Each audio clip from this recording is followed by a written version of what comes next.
Assalamualaikum warahmatullahi wabarakatuh. Hai teman-teman, apa kabar? Semoga selalu dalam keadaan sehat ya. Kami dari kelompok 3, kelas 64 3D04 jurusan manajemen dari Universitas Bina Sarana Informatika, Kampus Cut Mutia Bekasi. Kami akan menyampaikan video pembelajaran mata kuliah manajemen risiko, bab pengendalian risiko. Pengendalian risiko. Pengendalian risiko adalah suatu tindakan untuk menyelamatkan perusahaan dari kerugian. Pengendalian risiko dijalankan dengan beberapa metode. Yang pertama, menghindari risiko. Yang kedua, mengendalikan risiko. Yang ketiga, pemisahan. Yang keempat, kombinasi atau pooling. Dan yang kelima, pemindahan risiko. Kami akan menjelaskan satu persatu dari metode tersebut. Metode yang pertama, menghindari risiko. Salah satu cara mengendalikan suatu risiko murni adalah menghindari harta, orang, atau kegiatan dari exposure terhadap risiko dengan jalan menolak memiliki, menerima, atau melaksanakan kegiatan itu walaupun hanya untuk sementara, dan menyerahkan kembali risiko yang terlanjur diterima atau segera menghentikan kegiatan begitu kemudian diketahui mengandung risiko. Karakteristik penghindaran risiko yang seharusnya diperhatikan. Pertama, tidak ada kemungkinan menghindari risiko. Misalnya, kalau ingin menghindari semua risiko tanggung jawab, maka semua kegiatan perlu dihentikan. Dan yang kedua, faedah atau laba potensial yang bakal diterima. Dan yang ketiga, makin sempit risiko yang dihadapi, maka akan semakin besar kemungkinan akan tercipta risiko yang baru. Misalnya, menghindari risiko pengangkutan dengan kapal dan menukarnya dengan pengangkutan darat akan timbul risiko yang berhubungan dengan pengangkutan darat.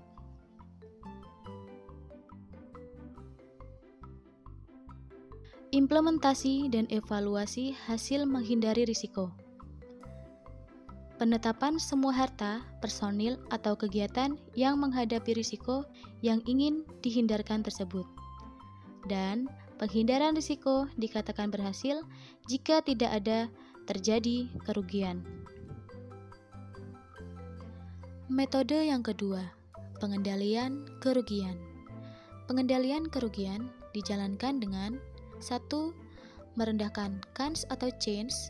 Kedua, mengurangi keparahan jika kerugian itu terjadi.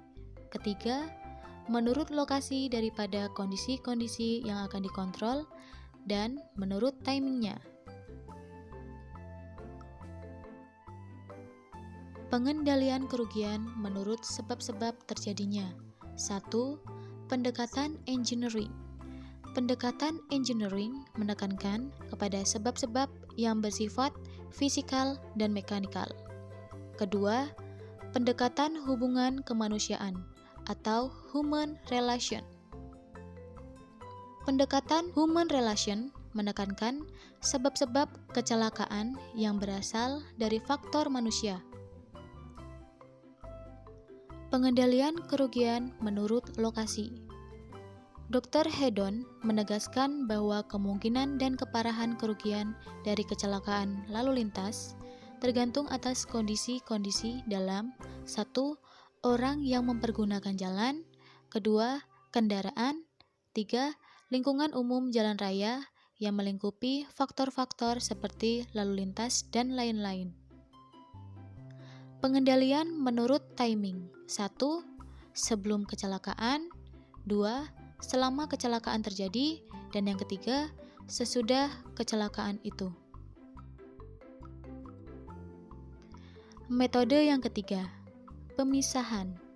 Pemisahan menyebabkan harta yang menghadapi risiko yang sama menggantikan penempatan dalam satu lokasi. Misalnya, jika banyak mempunyai truk, maka tindakan pemisahan dilakukan dengan menempatkannya dalam beberapa pool yang berlainan. Menempatkan barang persediaan tidak dalam satu gudang saja, tapi dipisahkan dalam 2 atau lebih. Masuk pemisahan ini adalah mengurangi jumlah kerugian untuk satu peristiwa. Metode yang keempat, kombinasi atau pooling.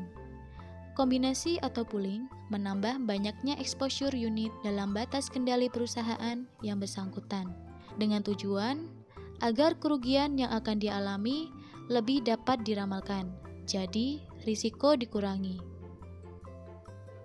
Selanjutnya, metode yang terakhir, pemindahan risiko. Pemindahan risiko dapat dilakukan dengan 3 cara. Pertama, harta milik atau kegiatan yang menghadapi risiko dapat dipindahkan kepada pihak lain. Kedua, risiko itu sendiri yang dipindahkan. Dan yang ketiga, suatu risk financing transfer menciptakan suatu loss exposure untuk transferee. Analisis kerugian supervisor lini. 1.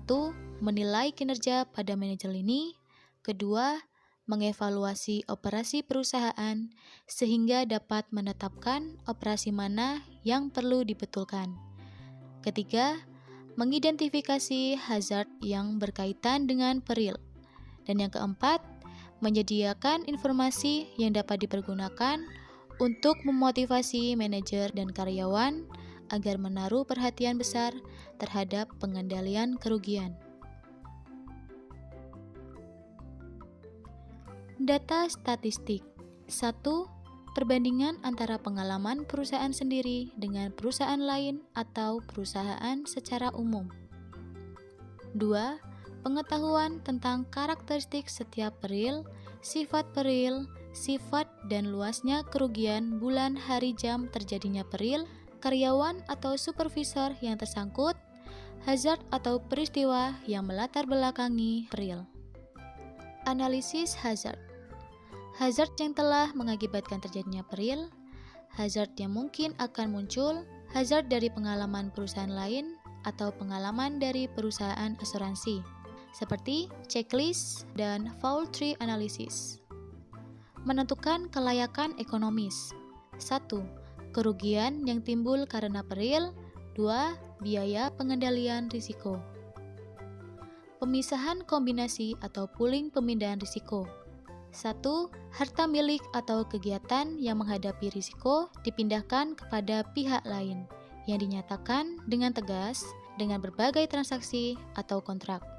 2. Risikonya sendiri yang dipindahkan.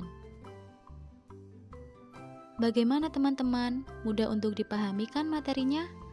Terima kasih ya sudah menyimak video pembelajaran ini. Sampai jumpa. Wassalamualaikum warahmatullahi wabarakatuh.